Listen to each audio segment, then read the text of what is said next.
So plastic surgery fail అయితే అది doctor మిస్టేకా, patient మిస్టేకా? ఇవాళ మనం మాట్లాడుకుందాం. నా పేరు doctor Rajasekhar Marla, consultant plastic and cosmetic surgeon. యూజువల్గా ఏంటంటే ప్లాస్టిక్ సర్జరీస్ అంటే ఓన్లీ అందం కోసం చేసే అనుకుంటారండి. ఏ సర్జరీస్ అయినా అందం కోసము చేస్తాము, లేదు అంటే ఫంక్షనల్ ఇంప్రూవ్మెంట్ కోసం కూడా చేస్తాం ప్లాస్టిక్ సర్జరీలో. సో ఇది ఫెయిల్ అవ్వటం ఏంటంటే సర్జన్ తప్పైనా అవ్వచ్చు, పేషెంట్ తప్పైనా అవ్వచ్చు అని చాలామంది చెప్తూ ఉంటారు. కానీ ఏంటంటే అసలు ఎక్కడ తప్పు జరిగింది? సర్జరీ అవ్వగానే సరిగ్గా రిజల్ట్ రాలేదా? సర్జరీ అయినప్పుడు రిజల్ట్ బాగానే ఉంది, పేషెంట్ ఇంటికి వెళ్ళిన తర్వాత చేంజెస్ వచ్చినాయా? ఇవన్నీ చూసుకోవాలండి. యూజువల్గా ఏంటంటే ఎవరు కావాలని ఏ తప్పు చేయరు. అప్పుడప్పుడు చిన్న చిన్న మిస్టేక్స్ జరిగితే ఆ సర్జనే కరెక్ట్ చేస్తూ ఉంటారు. కానీ మోస్ట్ ఇంపార్టెంట్ థింగ్ ఏంటంటే సర్జన్ అంటే ఒక ప్లాస్టిక్ సర్జన్ సర్జరీ చేసిన తర్వాత మీకు మంచిగా ఇన్స్ట్రక్షన్స్ చెప్తారు.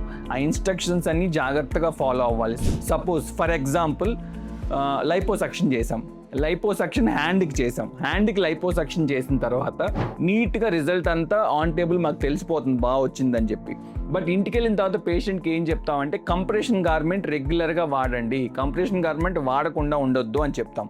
సో కంప్రెషన్ గార్మెంట్ ఏం చేస్తారు? సరిగ్గా వేసుకోలేదు అనుకోండి, వేసుకోకపోతే కంప్రెషన్ గార్మెంట్ ఏంటంటే మనకి అన్ఈవెన్ షేప్ వచ్చే ఛాన్స్ ఉంటుంది, స్కిన్ కిందకి సాగ్ అయ్యే ఛాన్స్ ఉంటుంది. మీరు సర్జరీ సరిగ్గా చేయలేదు అంటే అనవసరంగా మనం ఎవరినో బ్లేమ్ చేసినట్టు అవుతుంది. ఇంకొక థింగ్ ఏంటంటే యాంటీబయాటిక్స్ చెప్తాం ఇన్ఫెక్షన్ రాకుండా.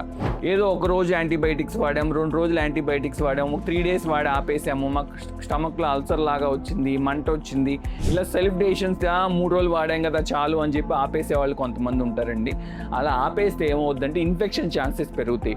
ఒక సపోజ్ ఇన్ఫెక్షన్ వచ్చింది అనుకోండి, సర్జను కంగారు పడాలి, పేషెంట్ కంగారు పడతారు. మేము సర్జరీ చేస్తున్నప్పుడు ఏమైనా స్టెరిలిటీ ఫాలో అవ్వలేదా అని మేము కంగారు పడతాము, మీరు కూడా ఏంటంటే ఇన్ఫెక్షన్ వచ్చిందని బాధపడి నొప్పులు పస్సు అన్ని ఇబ్బంది పడుతూ ఉంటారు. కాబట్టి సర్జరీ ఫెయిల్ అవ్వటానికి ఛాన్సెస్ ఎవరికైనా ఉంటాయి.